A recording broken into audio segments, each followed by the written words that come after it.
Just a quick video. So I had put a message out with a link to this video. I've never watched this person before. I don't know about their other videos. This is the only one I think I've seen. It just showed up in my feed. It's by Hourly Watch. She gives birth to the child on the Feast of Trumpets. The child, he had felt inspired to look up the word child in Stellarium. And when he did, he found the comet child inside the woman with the other signs of the Revelation 12 sign. So, and it left the woman on November 19th. I'm sorry, not November, September 19th, 2023. It's pretty fascinating, very interesting. So I just wanted to make sure that those who didn't see the message, to let you know, you could take a look at it. It's very short. It's 8 minutes and 50 seconds. Now, something else that I wanted to share with you about this is that for me, September has seemed like it's going to be something significant this year. For a long time, I've thought that.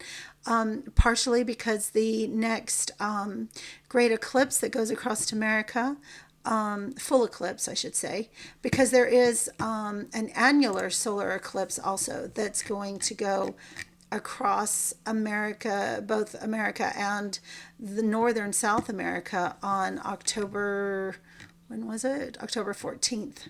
So that one's coming up. That one will be shortly after the next month, after Feast of Trumpets and all of that occurs.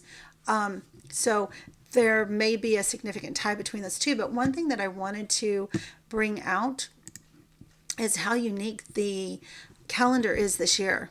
So I've been keeping the lunar Sabbath for a little while, and in doing so, I've gone back and looked at previous years just out of curiosity to see how it lines up with the traditional Jewish calendar.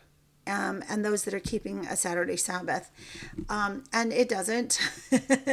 So you end up with some variation, even if it's only by a day or two, of when the feasts are observed. But something really beautiful happens this particular September, and that is that the Sabbaths for those that are keeping the new moon line up on Saturdays. And as a matter of fact, it has the day of shoutings, right? The day of trumpets on exactly the same day, which is the 16th, as it is for those that are keeping the traditional calendar. September 16th is the first day of the Jewish month of Tishri, which we are to celebrate the Feast of Trumpets. Okay, so isn't that interesting? So it's actually going to coincide this year. So whether you are a Saturday Sabbath keeper or whether you are a new moon keeper, they're going to line up this year. And I just, think that may be significant. I don't believe it would line up for those that are keeping the full moon as the beginning of the month, because of course that would be about 15 days off from this. But anyway, I thought that was interesting. I also wanted to share something else that you guys may think makes me absolutely crazy, and that's okay. But I have been pondering the sign of Cancer for a while. And the problem that I have is that there is no crab in the story. It just doesn't work. And some people have put forward that, well, maybe it's an eagle. And maybe it is. But there's something that I find that is very significant in the story of the redemption of God's people. And I did a video about it. The last long video I did was about it. And that has to do with honey and the honeybee.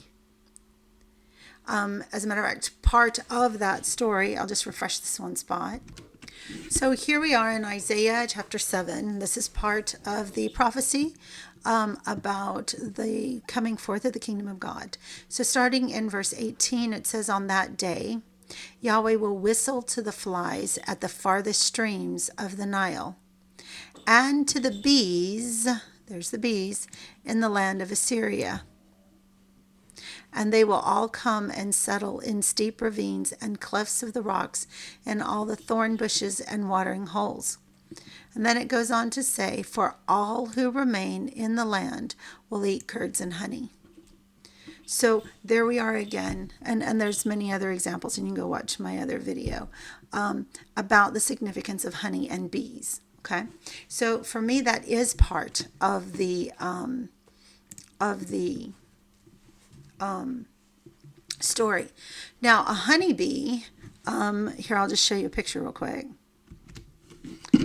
In its wing pattern, it has a forewing and a hind wing, so that when it spreads its wings out and when it's in flight, it actually has two wings and two wings on each side. So when I looked at this, I immediately saw that structure, that this looks like it would it would better represent a bee. And then some video I was watching, I don't remember who or where, actually, oh, and this is the comet called Joseph Church, and notice it is right here in the honeybee on September 18th, 2023. I don't know if that has any significance at all, but I thought it was interesting. But I'm going to try to click on this and see if I can get, I think if I click on the outline of it, there we go. So look what this is called. It's called the Beehive Cluster. It is a cluster of stars, okay, in the constellation, it says in the constellation Cancer, but what if that's in the constellation Bee? One of the nearest open clusters to Earth. It contains a larger population of stars than other nearby bright open clusters. Is that not fascinating? So the beehive cluster is in the crab, or is it in the honeybee? I'll let you decide.